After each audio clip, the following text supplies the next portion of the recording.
Bien, jóvenes, buenas tardes. Hoy día vamos a hablar acerca de lo que fue la Revolución Rusa ocurrida en el año de 1917. ¿Sí? Empezamos, primero obviamente ubicamos lo que viene a ser la Rusia, obviamente la Rusia de la época zarista, ¿no? Que ocupaba lo que es el Europa Oriental y el Asia del Norte, ¿no?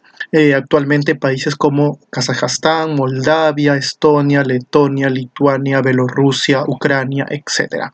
Todos estos territorios antes formaban parte de lo que en su momento fue la época zarista o la Rusia zarista. ¿Sí? Un territorio bastante extenso. Aproximadamente contaba con lo que viene a ser 70 millones de habitantes, o sea, un territorio muy poblado y que sinceramente, pues, si bien es cierto que demográficamente era muy extenso, en el aspecto económico no era muy productivo. El 95 hasta el 98% de la población era netamente agrícola, ¿no? Muy pocas personas representaban el poder central y aún menos lo que eran la burguesía o los industriales. Primero, sabemos que es el conjunto de acontecimientos ocurridos entre febrero y octubre de 1917. O sea, un conjunto de acontecimientos muy cortos, que conllevaron al derrocamiento del régimen zarista y la instauración del primer gobierno socialista del mundo. Ya el socialismo había aparecido hace 50 años antes, aproximadamente en 1860, con Karl Marx y con Friedrich Engels, ¿no? Estos estudios aparecieron después de la Revolución de 1948 en Francia. Es necesario saber ciertos antecedentes. Por ejemplo, la guerra ruso-japonesa que se dio entre el año de 1904 y 1905. Una guerra que sinceramente termina siendo muy calamitosa para Rusia y terminan perdiendo la guerra. Entonces, el hecho de perder la guerra ya genera una falta de confianza y sobre todo un desprecio hacia las clases élites de poder, ¿no? Lo que viene a ser el papel del zar directamente, ¿no? Y la ineficiencia para lograr desarrollar una guerra en donde se enfrentaban a una isla que era Japón en sí. Y también la rebelión liberal de 1905 que se va a dar justamente por derechos laborales, en donde va a haber una protesta en San Petersburgo donde se va a pedir derechos laborales, los cuales el zar no va a aceptar y van a ser reprimidos a sangre. En eso, diferentes regiones, diferentes provincias dentro de lo que es el imperio zarista comienzan a levantarse. Ante ello, no le queda otra cosa que a Nicolás II poner bien claro de que va a aceptar un parlamento para consultar las decisiones que él tome. Es decir, este parlamento se va a hacer llamar la Duma. Y esta Duma va a estar conformada principalmente por burgueses. Pero fuera de la creación de ello, lamentablemente, esta Duma va a estar muy limitada por el poder del zar. O sea, el zar va a cercenar sus funciones y por lo tanto simplemente era una imagen institucional, más no representaba ese parlamento que existe en todo país no republicano. La rebelión liberal de 1905 va a conllevar a la aparición de la Duma. Pero así como aparece la Duma, también van a aparecer los famosos soviets, que son pequeños grupos armados de campesinos y de obreros que van a buscar hacer prevalecer sus funciones, o mejor dicho, sus derechos laborales. Estos soviets sí van a ser más activistas dentro de la cuestión política a futuro. La Duma, por el contrario, no lo va a hacer tanto. Tenemos las causas, que es el despotismo del régimen zarista, es decir, la poca eficiencia para llevar el control. Hay que tener en cuenta que el rey, bueno, el zar en sí, era una persona con muy poca experiencia, lamentablemente, que toma el control de un momento a otro. Y es por eso de que se le va a acatar a él muchos de los problemas que ocurren en Rusia. El desarrollo de ideas comunistas, que como les dije a ustedes, ya viene de la época de 1860, a través de Marx, a través de Engels y Lenin, ¿no? La imagen de Lenin, que va a llevar estas ideas a la Rusia, sobre todo a la zona de Minsk, donde va a aparecer este primer partido socialista. También la crisis la explotación del campesinado, disculpen, que la vamos a tener acá, en donde vamos a encontrar que, como le decía antes, el 98% de toda la población es pobre, vive en condiciones económicas completamente insuficientes y que por lo tanto se van a ver arrastrados directamente a una guerra de la cual ellos no encuentran ningún provecho, como sería la Primera Guerra Mundial.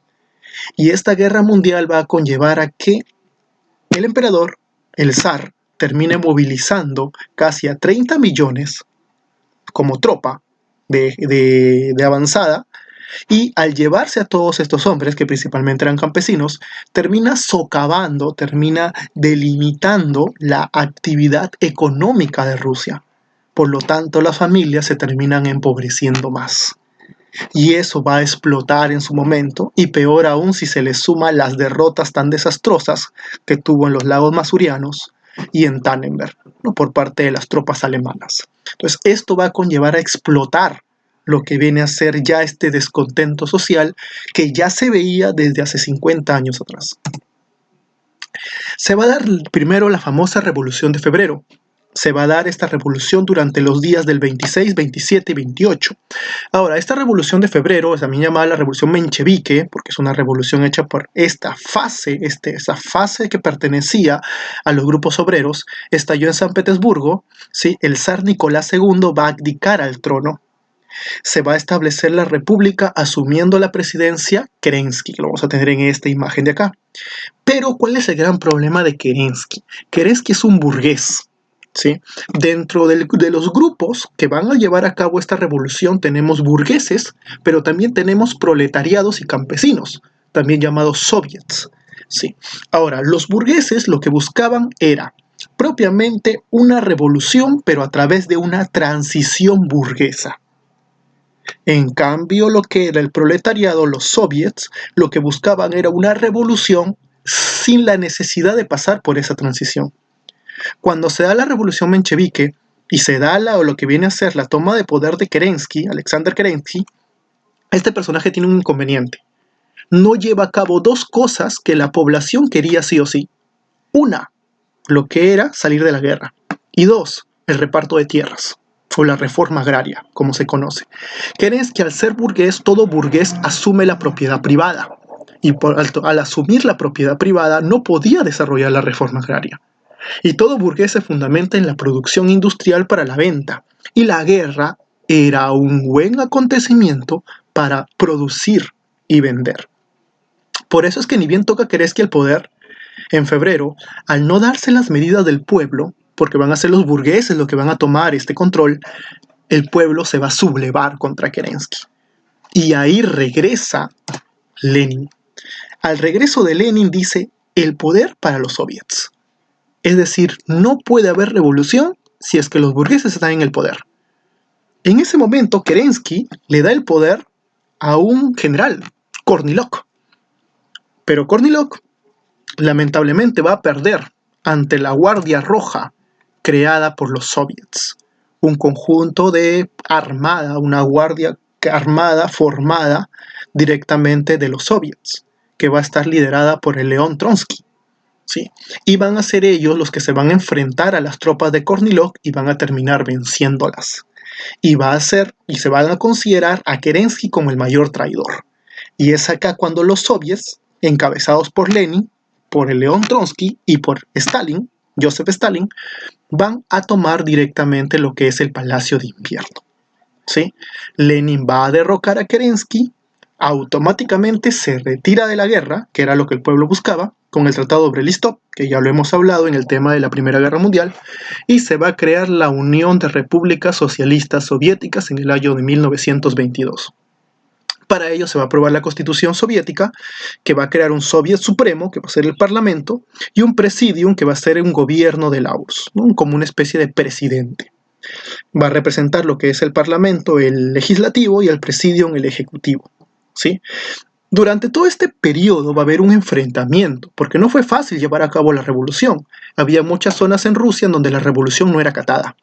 Y por lo tanto va a haber un enfrentamiento entre el ejército blanco, que eran los que todavía quedaban fieles al zar, y el ejército rojo, que va a estar representado por el León Trotsky y Stalin, mientras que Lenin se dedicaba a una política exterior. ¿Sí? Lenin fallece y va a ser sucedido por Stalin. Y acá es cuando las guerras empiezan a encrudecerse más, tanto así que con Stalin finaliza. Pero las matanzas que se van a dar en Rusia van a ser bastante considerables. Y Stalin, para sentarse en el poder, elimina toda documentación de la existencia de León Trotsky, quedándose él únicamente en el poder.